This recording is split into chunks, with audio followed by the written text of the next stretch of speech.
There's a lot of different ways to read the Bible. Some of them are good, some of them are valid, and some are not. One of the ways that I really like to view the scriptures, or that one way that I've found is fruitful in reading the scriptures, is seeing the divine pedagogy of God, meaning how God teaches his people how, like, first of all, who he is and how we are to act, how we are to live our lives, or how we should live our lives.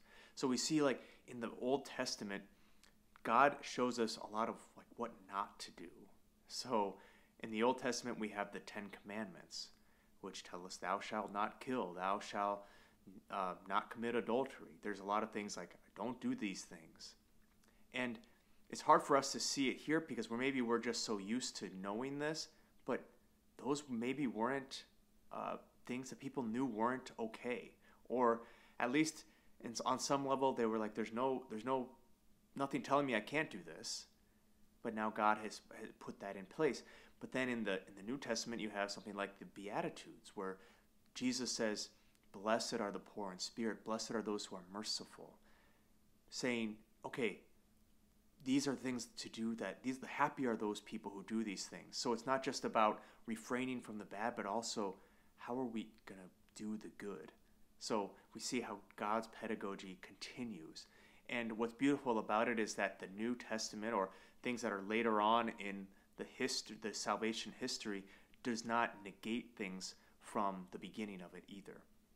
Today we have an instance of that, I think, where in the first reading we have the description of the Passover that happened in Egypt, where God tells his people to take a lamb and slaughter it in the evening twilight, and to put the blood of the lamb on their lampposts.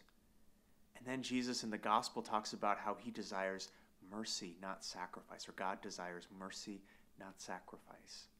And so it's a little confusing because we hear a sacrificial lamb is a lamb is sacrificed in the first reading, and then God doesn't desire sacrifice in the gospel. So what are we to make of that? Well, this sacrificial lamb is, first of all, is the prefigurement of Jesus' sacrifice. That's why we call him the Lamb of God. So the Passover has everything to do with Jesus' sacrifice. It's this whole total fulfillment of the Jewish Messiah, of who the Messiah is going to be. So Jesus fulfills that on one hand, and also it shows how far God goes to rescue his people from slavery. And that's what Jesus wants to do always as well. So the Pharisees want to keep everyone in this box of you can't even pick the heads of grain on the Sabbath because that's considered work. These men are hungry. They need to eat something. Jesus is showing what mercy looks like, not just a rigorous attention to rules. Let's ask the Lord to help us to see the heart of the gospel, not just what we see on the face level, on the base level, but really what there is there and what God's heart is there. Because that's what he shows us. He shows us that mercy is the greatest form of his love. And also that the beautiful thing is also that we have a church that helps us to discern these things. Our Catholic faith helps us to see these things as well. So we don't have to go and try to do it by ourselves. That's not what we're about either.